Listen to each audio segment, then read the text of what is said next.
우리가 지난 주일 말씀에 이렇게 알곡으로 자라기를 기다리시면서 도우시는 하나님의 모습과 그리고 추수 때에 알곡과 가라지를 나누시는 하나님에 관한 말씀을 우리가 나누었습니다. 오늘 우리 75편 시편은 하나님의 심판에 관해서 우리가 조금 더 자세하게 보게 되는데요. 우리 먼저 그 표제어를 보시면 아삽의 시 이렇게 돼 있고 인도자를 따라 알다스엣에 맞춘 노래 이렇게 써져 있습니다. 알다스엣은 곡조를 나타내는 말이라고 우리가 생각을 하고 그 곡조 중에 멸하지 마소서라는 그런 곡조를 뜻한다고 우리가 생각해요. 왜냐하면 이 시편의 내용이 심판에 관련된 것이라서 이렇게 하나님이 어떤 악인들을 멸하실 것이고 그러나 또 그 중에서 의인들을 이렇게 구원하실 것인데 악인들은 멸하시나 우리는 멸하지 마옵소서, 이런 의미가 이 곡조에 담겨 있나 봐요. 우리가 이제 지금 시편은 이 어떤 곡이 없기 때문에 가사만 전해져 있어서 곡을 모르니까 이제 우리가 추정할 수밖에 없고요. 아무튼 이게 이제 심판에 관한 시편이라 우리가 그렇게 알 수 있습니다. 먼저 이렇게 심판에 앞서서 하나님을 찬양하는 구절이 1절이고요. 하나님의 이름이 가까워서 우리가 감사하고 감사한다, 이런 찬양으로 시작을 하죠. 주님이 오시면 이 세상에 어떤 우리의 이런 어려움과 또 우리가 말씀과 믿음을 따라서 인내와 수고를 했던 우리의 모든 삶들이 다 정돈되고 다 드러날 것이라서 주님이 가까이 오시는 것, 이게 우리 성도들에게는 반가운 소식이고 또 그게 감사하고 감사할 일이겠죠. 그래서 심판에 관해서 우리 하나님을 믿는 사람들은 심판이 가까웠다, 이 말들을 기쁨으로 기대합니다. 그러니까 우리가 이제 흔히 농담 삼아서 여기서 누릴 것들이 많이 있고 또 이렇게 심판이 와서 세상이 끝나는 게 아쉽다, 이렇게 얘기할 수 있지만 사실은 그 아쉬움보다 훨씬 더 큰 것이 영원한 나라의 기쁨일 것이고 또 여기서 우리가 미처 누리지 못한 것들을 하나님과 함께 기쁨으로 채움받을 것이기 때문에 우리의 바람은 예수님의 다시 오심, 주님의 이름이 가까움, 그게 우리의 반가움이고 바람이겠죠. 그래서 심판이라는 이야기를 들을 때 또 그걸 함께 나눌 때 우리 안에 감사와 감사가 있는 것이 이 성도의 마음인 줄로 압니다. 우리 성도님들도 그러시죠. 그러면서 이제 2절의 심판을 우리가 이야기하는데요. 우리 2절 말씀 같이 읽습니다. 주의 말씀이 내가 정한 기약이 이르면 내가 바르게 심판하리니. 여기서 정한 기약, 그러니까 우리가 주일 말씀으로 보면 추수 때, 그리고 다른 성경에 보면 정한 때, 비록 더딜지라도 기다리라, 지체하지 않고 반드시 응하리라, 하박국 2장 3절의 말씀. 그러니까 이렇게 정하신 때에 추수 때가 되면 하나님이 심판하실 것이라, 이런 선언을 우리가 하고요. 그리고 이제 심판 이야기를 하기 전에 3절에서 이렇게 말합니다. 여기 3절은요 이렇게 잘못된 번역이라고까지는 할 수 없는데 의미가 모호한 게 사실이에요. 이 3절은 어떻게 번역하는 편이 훨씬 더 정확하냐면 땅과 그 모든 거민이 흔들릴 때에 땅의 기둥을 굳게 세우는 자는 나다, 이렇게 번역하는 게 더 좋아요. 그리고 이제 이 번역을 여러분이 우리 이제 아주 오래된 번역이죠. 우리가 지금 보고 있는 이 개역 개정판이, 이거 말고 새 번역판을 보시면 새 번역은 이렇게 번역이 돼 있어요. 그러니까 땅과 그 거민들이 흔들릴 때 땅의 기둥을 굳게 세우는 자는 나다. 그러니까 하나님은 이 세상이 흔들리고 이 세상이 무질서해질 때 그 세상의 기둥을 지키시는 분이 하나님이시라는 말을 심판 전에 먼저 해요. 근데 이 말을 이렇게 이해하는 게 굉장히 중요한 게요. 여러분, 하나님이 심판의 때가 다가왔다, 혹은 추수 때가 다가왔다, 그것을 결정하시는 그 여러 가지 이유들 중에 하나가 결국 이 세상에 하나님의 뜻이 다 사라져가고 또 이 세상이 어둠과 혼란 가운데 있고 그런 것들이 큰 원인일 거 아니에요. 그러니까 그런 무질서함이 세상을 지배할 때, 그럴 때 하나님은 어떻게 하시냐면 아직 심판 전까지는 땅의 기둥을 굳게 세우셔요. 근데 이 땅의 기둥이라는 말이 창조의 관점으로 보면 이 세상을 흔들리지 않게 하는 어떤 원리라고 말할 수 있겠지만 그런 은유를 떠나서 실제 의미로 보면 이 세상이 막 무질서하고 혼돈 가운데 있을 때 이 세상이 그나마 살아갈 만한 그런 세상으로 유지시켜가는 게 그게 땅의 기둥일 텐데, 그 기둥을 뭘로 볼 수 있냐면 그게 바른 믿음을 지키는 사람들의 삶이라고 볼 수 있어요. 그러니까 이 땅의 기둥을 더 큰 의미로 생각하면 이것을 의인이라고 합니다. 그러니까 이걸 이제 잠언 10장 25절에서 이렇게 표현합니다. 회오리 바람이 지나가면 악인은 없어져도 의인은 영원한 기초 같으니라. 그러니까 의인이 이 세상에 붙들고, 이 세상을 붙들고 있는 기초 같다라는 말을 잠언에서 하거든요. 그러니까 하나님이 이 막 흔들리는 세상에서 기둥을 붙든다는 말이 무슨 말이냐면, 하나님의 말씀을 따라 살아가는 의로운 사람들, 경건한 사람들, 그리스도인들을 세상에서 붙드시고 그들이 이 세상에 어떤 의미와 빛을 주도록 그들의 삶에 보호하신다, 이런 고백이 3절의 의미예요. 그러니까 왜 우리가 그 지난주에 이런 말씀 나눌 때 이 세상이 알곡과 독보리로 이렇게 뒤섞여 있는 세상에 살다 보면, 그리고 이제 독보리가 알곡으로 변해가기를 하나님이 기다리시면서 바라시지만 또 우리 중에는 이미 알곡이 되어가는 분이 계세요. 근데 그런 분들은 여전히 독보리 같은 사람들 때문에 힘들어요. 근데 그럴 때 알곡들을 그냥 내버려 두시느냐? 그렇지 않고 그 알곡들을 지켜보호하신다, 우리가 그런 얘기를 마지막에 했잖아요. 그것처럼 이렇게 땅이 흔들릴 때, 그래서 심판으로 나아갈 때, 그럴 때 땅의 기둥을 굳게 붙으신다는 이 3절의 말씀은 그 독보리 같은 세상, 독보리가 더 많은 독들을 막 이렇게 내뿜어서 그렇게 어려워지는 세상에서 하나님이 알곡과 같은 그리스도인들을 붙잡아 주신다는 그 약속의 말씀이기도 해요. 그러니까 저는 우리 성도님들이 알곡인 줄로 믿고 우리 하나님께서 여러분들을 이렇게 기둥으로 붙잡아 주시기를 바랍니다. 그리고 이제 이런 고백을 한 다음에 4절부터 하나님의 정의로운 심판을 얘기하는데, 이 4절에서 8절까지 말씀에서 심판을 어떤 식으로 비유하는지가 우리가 이제 오늘 볼 내용입니다. 심판을 이렇게 그냥 하나님이 이렇게 어떤 재판정에서 이렇게 하신다, 이렇게 그냥 명시적으로 말하기 전에요, 이 심판을 두 가지 비유를 가지고 얘기합니다. 하나는 5절과 6절에서 뿔이라고 비유하고, 다음은 8절에서 잔으로 비유합니다. 그러니까 정의로운 심판이 시행되는 것을 뿔과 잔이라는 두 가지 그림으로 우리에게 알려줍니다. 왜 이것을 택하셨을까? 그러니까 여러분, 왜 하나님이 심판을 말할 때 뿔을 베어낸다, 그 다음에 잔을 마시게 한다, 이렇게 표현할까요? 이게 이제 우리가 이런 데서 하나님의 어떤 의도 같은 것들을 우리가 볼 수 있어요. 그러니까 심판이 이루어지는 중요한 동기들, 그리고 하나님이 보실 때 심판을 이루어 가시는 방법들, 그런 것을 뿔과 잔이라는 그림으로 알려주시려고 하는 거죠. 뿔은 일단 우리가 그냥 알기로 이렇게 높이 이렇게 머리 위로 솟은 높은 걸 뿔이라고 그러잖아요. 그래서 뿔이라고 하는 게 교만함이다, 혹은 강한 힘이다, 그리고 자기를 높이는 거다, 이렇게 우리가 이해할 수 있어요. 그러니까 하나님은 어떤 사람들을 심판하시는가? 높아지려는 사람들을 심판하세요. 그리고 이 말은 곧 심판의 원인이 어떤 거냐면, 이 세상에 다들 높아지려고 할 때 심판이 가까워진다는 뜻이기도 해요.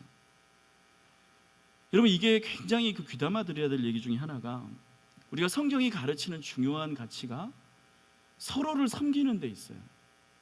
그러니까 내가 잘났다, 내가 제일이다, 내가 높은 자리에 올라야 마땅하다, 이게 성경의 가르침과 반대되는 거죠.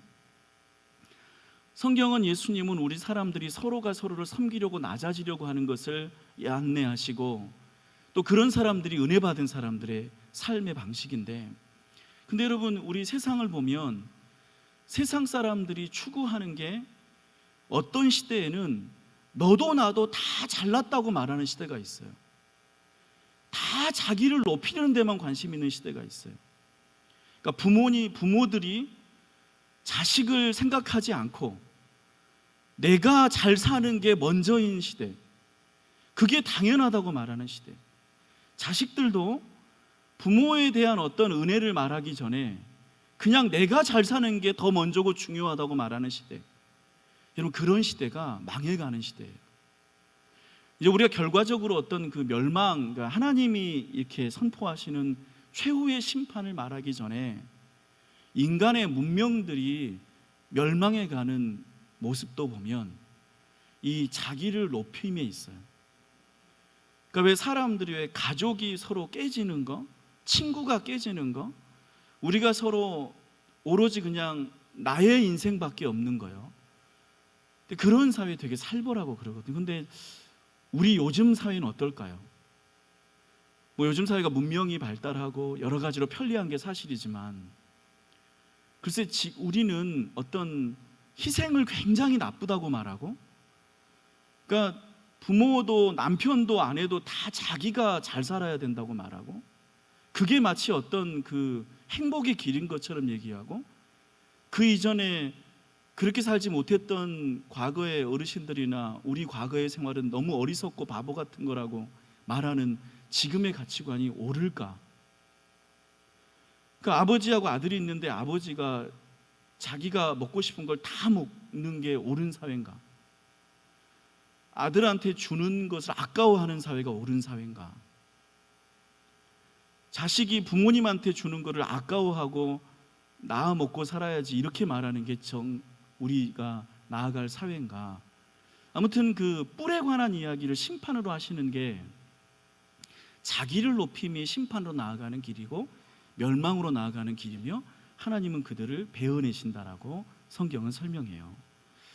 그러면서 이제 여기서 한 가지 그 얘기를 하는데, 그거를 다루기 전에 두 번째 심판의 이야기를 해보죠.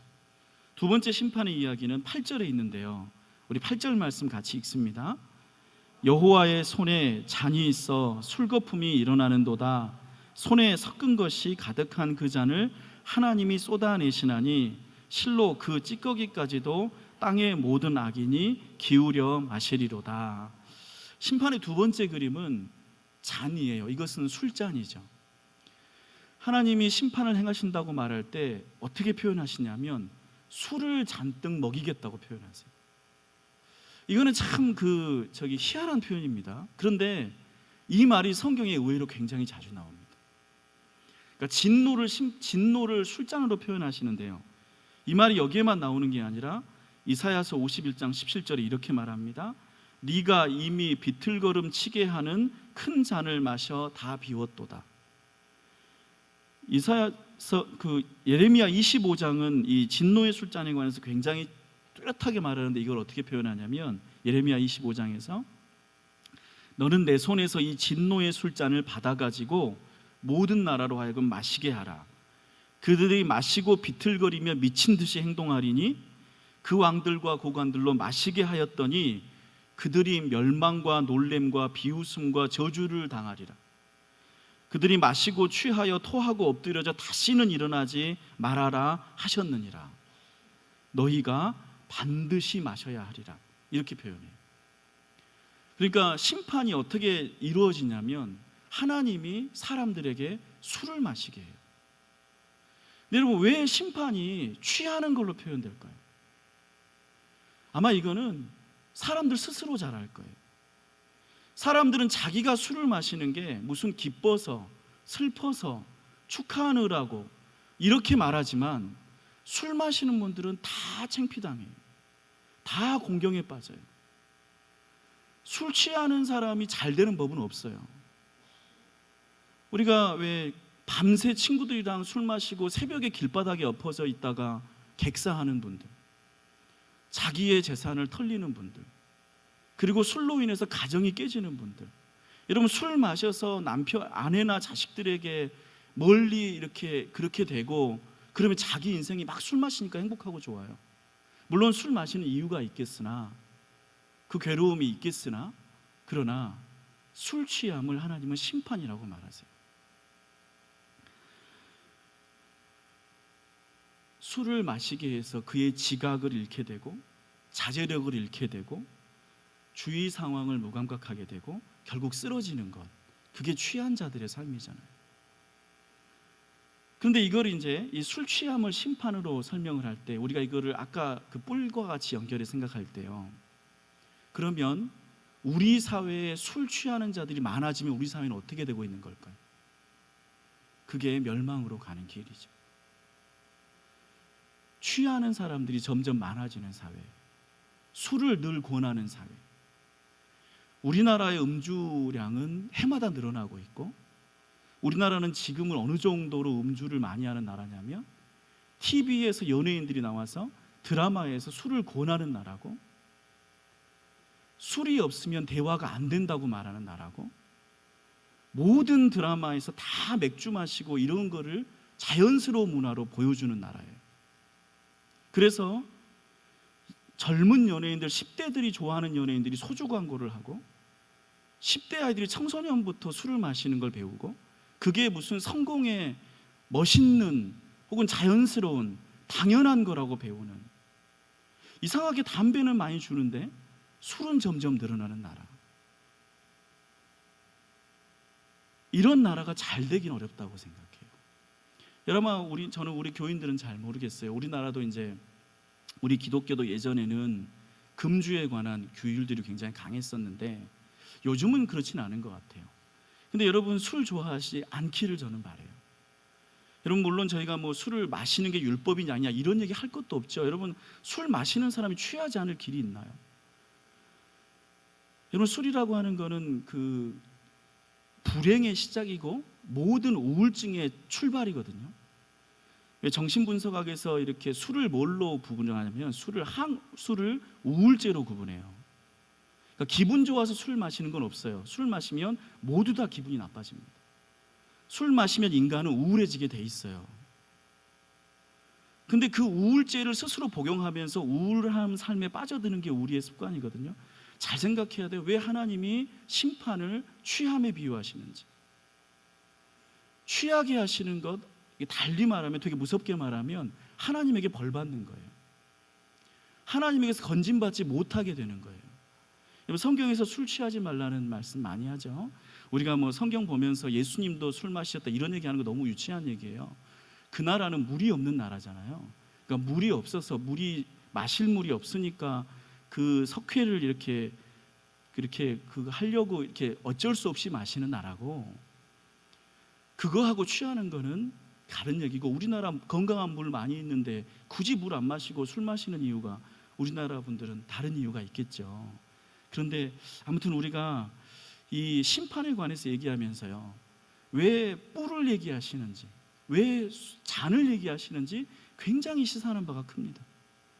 그러니까 저마다 자기가 잘나려고 하는 사회와 저마다 취하기를 원하는 사회는 틀림없이 멸망합니다. 그리고 그 나라는 하나님이 망하게 하지 않으셔도 자기들의 힘으로 망하는 나라가 되고, 그러니까 우리가 이걸 보면서 우리가 이제 심판에서 멀어진다 혹은 하나님을 믿는다라고 하면 우리가 배울 수 있는 게 이 반대로 두 가지가 있겠죠. 우리 그리스도인의 삶은 서로를 섬기는 데 있고요, 그리고 깨어 있는 데 있습니다. 여러분, 이렇게 모르겠어요. 아무튼 저는 우리 교인들한테 술 취함이 얼마나 퍼져 있는지 잘 모르겠어요. 근데 저는 정말로 이렇게 말씀드리고 싶어요. 여러분, 교인으로서 술 좋아하는 거 여러분에게 아무런 덕도 안 됩니다. 그리고 저는 집사님들이나 우리 성도님들이 적어도 교인들 안에, 교인들끼리는 술에 관한 이야기를 하지 않으시기를 권합니다. 그거는 건강한 문화가 전혀 아닙니다. 그러니까 우리 방송이 많이 보여준다고 해서, 그리고 남들이 마신다고 해서 여러분들이 마실 이유는 하나도 없습니다. 그러니까 그것이 건강한 문화도 아니고, 그냥 뭐 부부끼리 오붓하게 앉아서 뭐 술 마시는 거, 여러분, 의학적으로 술은 우울제입니다. 부부끼리 오붓하게 술 마시면 싸우게 돼 있고, 그리고 그것들이 결국 좋지 않게 나가게 돼 있습니다. 당장 한두 번의 경험이, 그리고 무엇을 잊어버린다는 것이 어떤 위로가 있을지 모르겠으나, 그러나 우리 그리스도인은 무엇에 취하는 것이 더 경건하다고 말해요? 성령에 취하는 것이 하나님이 우리에게 주시는 은혜요, 해결책이요, 우리의 기쁨이라고 말하는 거죠.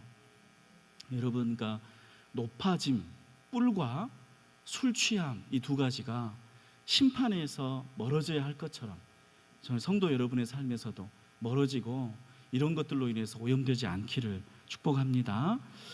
우리 다시 그 뿔 얘기로 돌아오면, 이렇게 자기를 높이는 것이 뿔이라고 말했지만, 그러면 하나님은 우리 보고 뭔가 이렇게 굴종하고 낮아지고 땅바닥에 팍팍 기는 그런 노예 같은 삶을 얘기하시니까 우리 보고 높아지지 말라고 할까요?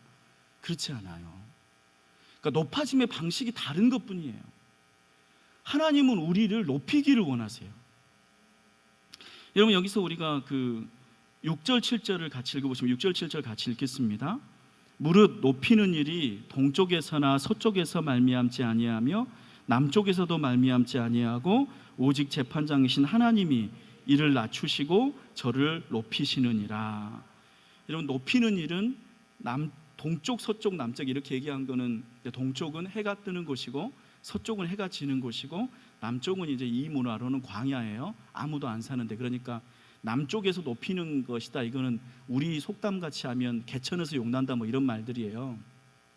그러니까 왜 해 뜨는 데서, 그러니까 뭔가 해지는 데서, 뭔가 시작되는 곳, 뭔가 일이 마치는 곳, 아니면 아무도 없는 곳, 뭐 그런 곳에서 뭔가 이렇게 어떤 이렇게 영광이나 높이는 게 일어난다는 게 사람들 생각이거든요. 그러니까 그런 것들을 표현하는 말이고요. 그러나 사람을 낮추시기도 하고 높이시기도 하시는 분은 하나님이시다. 이거를 우리가 믿음으로 고백을 하고, 그리고 우리 10절 말씀에 보면 이렇게 표현해요. 우리 10절을 같이 읽습니다. 또 악인들의 뿔을 다 베고 의인의 뿔은 높이 들리로다. 하나님은 의인들은 높여주시는 분이세요. 여러분, 이 말이 우리가 다른 성경에서 어떻게 변주가 되냐면, 시편 16편 3절에서 하나님이 우리 사람들을 보실 때 어떻게 보시냐 하면요, 땅에 있는 성도들은 존귀한 자들이니 나의 모든 즐거움이 그들에게 있도다. 그러니까 우리가 이렇게 겸손하다, 서로 섬긴다는 게 어떤 이렇게 비참해진다 이런 얘기가 아니에요. 그러니까 내가 나를 높이지 않아도 하나님은 우리를 존귀하게 높여주시고 싶어 하세요. 하나님은 우리 사람을 어떤 하나님의 저 아래에 있는 낮은 단계의 노예 같은 생명으로 만드신 게 아니라 자기 형상으로 만드셨고, 하나님은 우리를 높이기를 원하세요. 이사야서 43장 4절이 이렇게 말하잖아요. 네가 내 눈에 보배롭고 존귀하며 내가 너를 사랑하였다고. 하나님을 믿는 사람들에 관해서 우리가 성경에서 말할 때 이사야서 44장 5절에서는 이렇게 말해요. 한 사람은 이르기를 나는 여호와께 속하였다 할 것이요, 또 한 사람은 야곱의 이름으로 자기를 부를 것이며, 또 다른 사람은 자기가 여호와께 속하였음을 그의 손으로 기록하고 이스라엘의 이름으로 존귀히 여김을 받으리라. 하나님은 자기를 믿는 사람들을 귀하게 여겨주신다고 성경에서 말하고, 우리가 그 얘기들을 이렇게 그냥 너무나 이렇게 가시적으로 당연하게 알 수 있는 게 어떤 거예요? 이스라엘이 높아요, 낮아요? 유대인들이 높아요, 낮아요? 여러분, 우리가 유대인들에 대해 정말 뭐 별소리를 다 해도 유대인들은 아무튼 어찌 되었든 유명하고 높습니다. 그들은 부자가 많고, 물론 이제 이런 게 뭐 꼭 어떤 세속적 기준으로만 평가할 수 없다고 말할지라도, 유대인들이 겉으로 보기에는 너무 보잘것없고 너무 작은 나라고 너무 아무것도 아닌 나라인데, 정작 세상 문화에서 세상에서 얼마나 높임받는지는 우리가 보아서 알거든요. 하나님을 믿는 자들이 물론 유대인과 같지 않아요. 그렇지만 하나님을 믿고 따르는 이들을 얼마나 존귀하게 여기시는지, 그것은 이 땅에서뿐만 아니라 하나님께서 영적으로도 그들을 보호하시고 존귀하게 여기셔서 비천하게 하지 않을 줄로 믿습니다. 그러니까 우리에게 어떤 낮아진다, 겸손하다는 게 고생해라, 못나게 살아라, 혹은 피눈물 흘리며 살아라 이런 얘기가 아니에요. 우리가 서로를 섬길 때, 서로를 이렇게 잘 챙겨주려고 할 때, 서로를 도우려고 할 때 오히려 높아지는 거는 내 자신이에요. 여러분들이 구역 안에서 혹은 이렇게 같이 신앙생활하는 우리 성도들 안에서 어려움에 처한 혹은 우리 같이 있는 그들을 챙겨주고 그들에게 사랑을 더하고 그들에게 어떤 도움을 주려고 할 때 여러분이 막 비굴해지고 낮아지고 그러지가 않잖아요. 오히려 내가 더 존귀해지는 게 우리의 삶이고, 하나님은 우리를 높이시려고 우리가 서로를 섬기게 하시는 것이지 낮추시려고 비굴하게 만드시는 분이 아니시는 거죠. 우리 오늘 말씀에서 우리가 심판에 관해서 몇 가지를 살펴보았어요. 여러분, 우리가 주님의 가까이 오심을 기대하고 또 하나님의 심판을 기다리는 그런 사람들인데, 여러분, 우리의 삶에서 뿔과 같은 높아짐과 그리고 술과 같은 취함이 떠나가기를 바랍니다. 그리고 저는 물론 우리가 이제 우리의 개인의 삶은 뭐 그렇게 챙길 수 있지만, 글쎄 뭐 주변의 사람들에게 뭐라고 말하기까지는 어렵더라도 저는 아무튼 우리가 이런 기준들을 나도 지키고 내 사랑하는 이들도 지키게 하는 것이 지혜롭다고 생각해요. 자녀들이 술을 많이 마시는 게 좋은 게 아니고, 또 그것들을 좋다고 말하는 게 좋은 게 아니고, 저도 이제 이 성인 자녀가 있잖아요. 물론 제가 뭐 우리 아들 보고 이래라 저래라 할 수 없지만, 그러나 이렇게 때때로 말해요. 술 마시지 않기를, 그런 것들을 좋아하지 않기를, 그런 거를 멀리하기를. 그는 뭐 목사가 될 사람은 아니지만은 그래도 저는 그가 일반 사회인이 되더라도 그런 기준에서 멀어지기를 자꾸 말합니다. 그리고 우리가 서로 다른 사람의 필요를 채워주는 그런 인생을 살 때 하나님께서 우리를 영광의 자리요 또 은혜의 자리로 인도하시고 돌보실 줄로 믿습니다. 우리 기도하겠습니다.